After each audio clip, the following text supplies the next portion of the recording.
Hello everyone, मेरा नाम है doctor Meenal Garg. I am a practising gynaecologist in Meerut. आज एक पेशेंट के बारे में बात करते हैं और उन्हें एक इमेजिनरी नाम देते हैं सुरेखा। तो सुरेखा जी की एज अराउंड 60 इयर्स थी और वो मेरे पास लास्ट वीक आई। उनको 50 इयर्स की एज में पीरियड्स बंद हो गए थे, मेनोपॉज हो गया था और अब उनको पिछले 6-7 महीने से पीरियड्स ऐसा लग रहा था कि शायद वापस शुरू हो गए हैं। तो उन्होंने 6-7 महीने तक इस चीज को बिल्कुल लाइटली लिया। उनको लगा, उन्होंने आसपास की फीमेल से डिस्कस करा, उनको लगा उनके पीरियड्स नॉर्मल स्टार्ट हो गए हैं। अब जाके जब पिछले 1-2 महीने से पीरियड लगातार पूरे महीने ही रहने लगे, तब जाके उन्होंने कंसल्ट करा और जब हमने उनको इवेलुएट करा तो अंदर उनके बच्चेदानी में थोड़ा बड़ी प्रॉब्लम आई। तो मैं आप लोगों से ये जानना चाहती हूँ, आपके क्या ओपिनियन है? क्या पीरियड्स खत्म हो जाने के बाद में पीरियड्स दोबारा शुरू हो जाना नॉर्मल होता है? इससे पहले कि हम इसको आगे डिस्कस करें, आइए हम देखते हैं कुछ इमेजेस।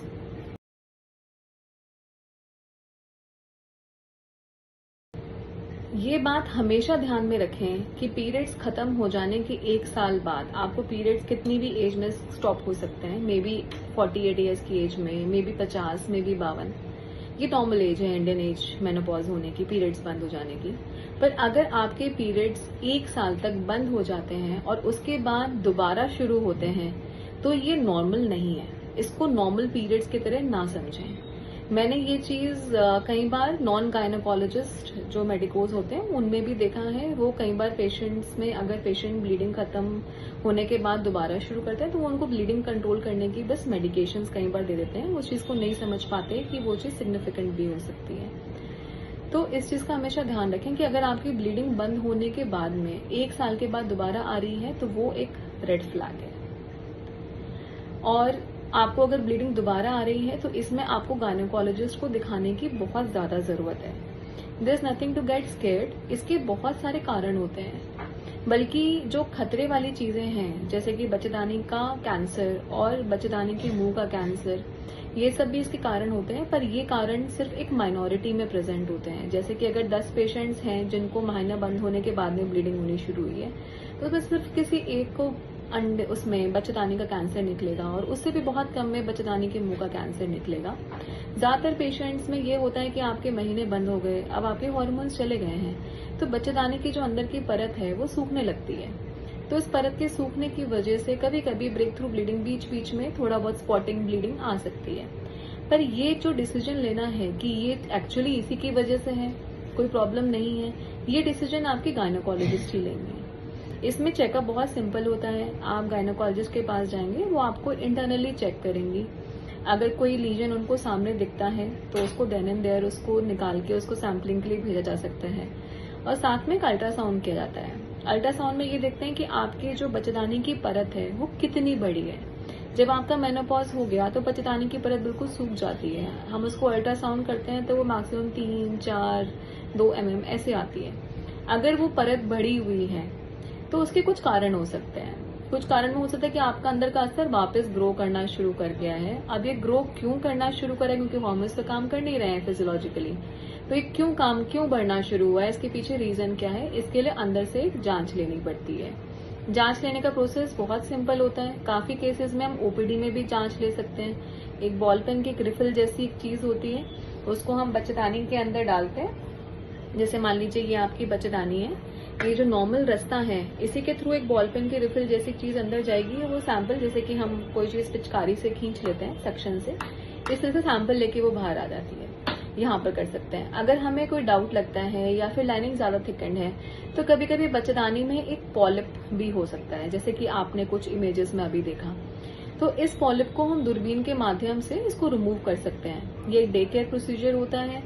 इसमें आपको छोटा सा बेहोशी दी जाती है, कभी कभी इसे बिना बेहोशी के भी कर देते हैं। और बच्चेदानी की जो सेम रास्ता है जैसे मैंने आपको भी इमेज में दिखाया, इसमें बहुत पतली दूरबीन होती है, वही बॉल पेन की रिफिल जैसे दूरबीन होती है। उसको हम लोग एक कैमरा से कनेक्ट करके अंदर का सब कुछ बिल्कुल क्लियर कट विजुअलाइज कर सकते हैं। तो इससे हमें बहुत सहायता मिलती है। हम अंदर का अस्तर देख सकते हैं कि उसमें कोई ग्रोथ हो रही है या वो सूखा हुआ है। जैसे कि मेनोपॉज हो गया तो अस्तर हमें सूखा हुआ मिलना चाहिए, राइट। अगर अंदर कोई पॉलिप है तो इस पॉलिप को हम लोग निकाल कर उसको जांच के लिए भेज देते हैं। और हर केस में बच्चेदानी को निकालने की कोई आवश्यकता नहीं होती। ओनली एंड ओनली अगर हमें कोई प्रॉब्लम मिल रही है तो ही हमें बच्चेदानी को निकालना होता है। अगर हमने आपका पॉलिप निकाला, उसकी जांच बिल्कुल नॉर्मल आई, अगेन कुछ नहीं करना, you will be fine after that. आपका अंदर का स्तर सूखा हुआ आया, हमें हिस्ट्रोस्कोपी में कुछ भी नहीं मिला, तो आप सिर्फ फॉलो अप पर रहेंगे, आपको बच्चेदानी निकालने की आवश्यकता नहीं पड़ेगी। ज्यादा इन्वेस्टिगेट सिर्फ उन केसेस में करना होता है जहां पर हमें कुछ सस्पिशन होता है कि कहीं कुछ कैंसरस तो नहीं है। तो ये वीडियो किसी को भी डराने के लिए नहीं बनाया गया। हम ये नहीं कह रहे कि अगर आपको ऐसा है तो आपको डेफिनेटली कैंसर हो जाएगा या कैंसर का रिस्क है, पर इवैल्यूएशन जरूरी है, उसको रूल आउट करना जरूरी होता है। कुछ पेशेंट ज्यादा प्रोन होते हैं, जैसे कि जिनका वेट ज्यादा है और जिनको बीपी है, शुगर है, या फिर लंबे समय से एस्ट्रोजन की दवाई खाई है, अनअपोज एस्ट्रोजन, मतलब सिर्फ एस्ट्रोजन खाया, उसको कंट्रोल करने के लिए हमने प्रोजेस्टेरॉन किसी वजह से साथ में आपको नहीं मिला है, या आप हार्मोन रिप्लेसमेंट पर थे बहुत लंबे टाइम से, तो इवैल्यूएशन जरूरी हो जाता है। अगर ऐसा नहीं है कि अगर आपको ये सब कंडीशंस हैं तो 100% आपको प्रॉब्लम निकलेगा, बट ये चीज डिसाइड करना कि प्रॉब्लम है या नहीं है ना, दिस इज वेरी इंपॉर्टेंट। तो इस बात को बस ध्यान में रखें कि अगर किसी को पोस्ट मेनोपॉजल ब्लीडिंग, मतलब महीना बंद हो जाने के बाद अगर ब्लीडिंग होती है, तो उसको नॉर्मल माहवारी बिल्कुल ना समझा जाए। उसके लिए आपके जो भी गायनेकोलॉजिस्ट हैं आपके नजदीक में, उनसे आप डायरेक्टली आप कांटेक्ट करिए, उनको जाकर दिखा कर आइए, and your problem and your reason will be sorted out within a 2 or 3 days time period. So stay informed and stay healthy. Wishing you a very happy health.